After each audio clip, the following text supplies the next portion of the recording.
المتقین والصلاۃ والسلام علی رسول الکریم اما بعد۔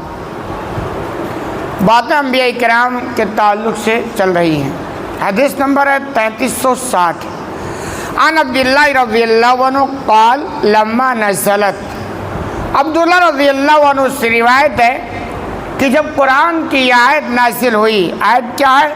الذین آمنوا ولم یلبسوا ایمانہم بالظلم، کہ جو لوگ ایمان لائے اور اپنے ایمان کو ظلم سے نہیں ملایا، یعنی اس میں ظلم کی ملاوٹ نہیں کی۔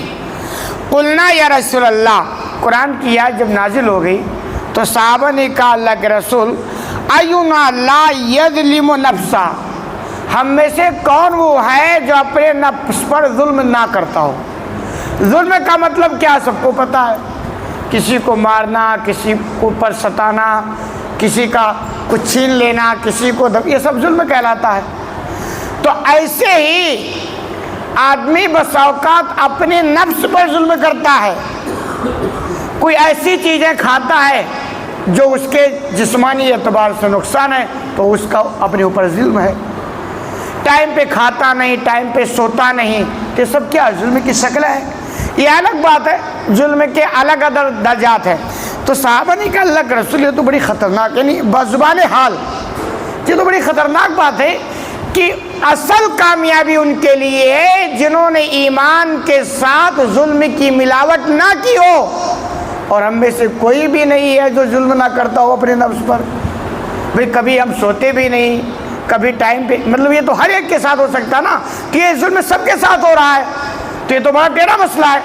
تو اللہ کے رسول صلی اللہ علیہ وسلم نے کہا قالا لیسا کما تقولون، آپ نے بیان کیا ایسا نہیں ہے جیسا تم سمجھتے ہو۔ لم یلبسوا ایمانہم بظلم بالشرک، یہ جو قرآن کی آیت ہے کہ جنہوں نے اپنے ایمان میں ظلم کو نہیں ملایا، مطلب ظلم سے یہاں شرک ہے۔ یہی وجہ ہے، آپ جب پڑھیں گے سمجھیں گے، اہل علم کے پاس جائیں گے تو آپ کو پتہ چلے گا کہ کبھی کبھی ایک لفظ کے کئی معنی آتے ہیں، تو جو لوگ کی وہ پکڑ نہیں ہوتی نا تو پھر وہ گڑبڑ کر دیتے ہیں۔ آپ دیکھیں گے کسی لفظ کے معنی ڈکشنری اٹھا کے دیکھیں گے تو الگ معنی رہے گا، تو اس کو بولتے ہیں یہ لغوی معنی ہے۔ ایک ہوتا عرف میں بھائی اس کا یہ مطلب ہے تو اس کو بولتے ہیں عرفی معنی ہے۔ ایک ہوتا شرعی یا اصطلاح میں تو اس کو بولتے ہیں یہ شرعی یا اصطلاح، یعنی الگ الگ معنی ہوتے ہیں۔ اب جو یہ ساری چیزیں جانتے ہیں تو ان کی پکڑ اچھی ہوتی ہے۔ تو اللہ کے رسول نے کہا جو ظلم تم سمجھ رہے ہو وہ ظلم نہیں ہے، اس ظلم سے مراد کیا؟ شرک ہے۔ اور ظلم کی تعریف بھی دراصل یہی ہے، وضع الشیء فی غیر محلہ، کہ اصل چیز کو اس کی اصل جگہ سے اٹھا کر کسی دوسری جگہ رکھ دینا، یہ ظلم کہلاتا ہے۔ اب جیسے اللہ رب العالمین نے ہمیں اپنی عبادت کے لیے پیدا کیا ہے، ہم اس عبادت کو اٹھا کر کسی اور کے لیے، تو یہ کیا ہو گیا؟ یہ ظلم ہو گیا نا۔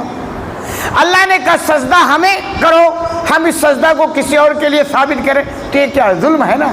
تو اسی طرح شرک کو ظلم کہا گیا، کیونکہ اللہ نے ہمیں صرف خالص اپنی عبادت کے لیے پیدا کیا ہے، اور ہم اس عبادت میں کسی اور کو شریک کریں یا اس عبادت کو کسی اور کے لیے ثابت کریں تو یہ شرک ہو جاتا ہے، ظلم ہو جاتا ہے اور شرک ہو جاتا ہے۔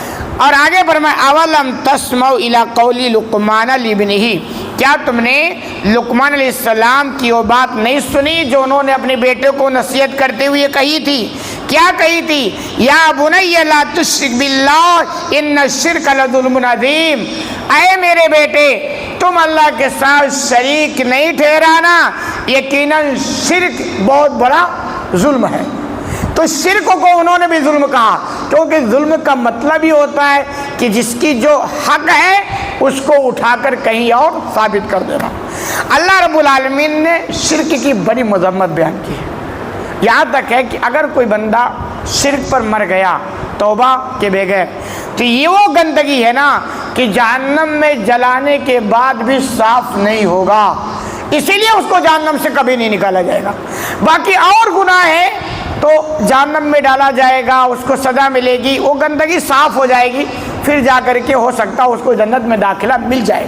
لیکن شرک اتنا بڑا گناہ اور اتنی خطرناک گندگی ہے کہ اس پہ مرنے والے کا معاملہ بہت ٹیڑھا ہے، اللہ اس کو برداشت نہیں کرتا، کیونکہ اللہ رب العالمین اصل میں کیا ملاوٹ بالکل بھی پسند نہیں کرتا۔ ملاوٹ پسند کا مطلب ہے کمزوری۔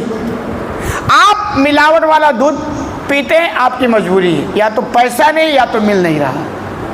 آپ ملاوٹ والا گھی کھا رہے ہیں، آپ کی مجبوری ہے، یا تو وہ بجٹ نہیں ہے یا تو آپ کو مل نہیں رہا ہے۔ لیکن اللہ کے پاس کوئی مجبوری نہیں ہے، اللہ کو بالکل اوریجنل مال چاہیے۔ آپ 2 رکعت نماز پڑھیں، کہیں 1 رکعت تو اللہ کے لیے ہے، چلو 1 رکعت کسی اور کے لیے، اللہ کہتا ہے وہ دونوں اسی کو دے دیں، ہمیں یہ پسند نہیں ہے۔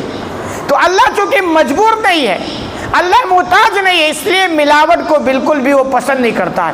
یہی وجہ ہے کہ شرک کے تعلق سے قرآن مجید میں متعدد مقام پر مذمت وارد ہوئی۔ یہی وجہ ہے کہ عربوں کے اندر شرک نہیں پایا جاتا۔ وجہ کیا ہے؟ وجہ یہ ہے کہ وہ قرآن سنتے ہیں اور 80% ایسے سمجھ جاتے ہیں۔ ہمارے اس ملک انڈیا میں، پاکستان میں وجہ کیا؟ لوگ قرآن سمجھتے نہیں ہیں، تو شرک کی بھرمار ہے، اور قرآن جگہ جگہ شرک کی مذمت بیان کرتا ہے۔ اسی لیے لوگوں کو قرآن سے جڑنا چاہیے، سمجھنا چاہیے، پڑھنا چاہیے، تاکہ خطرناک اس بیماری سے اپنے آپ کو بچا سکیں۔ اللہ رب العالمین سے دعا ہے کہ الہ العالمین تمہیں کہنے سنے زیادہ عمل کرنے کی توفیق عطا فرما۔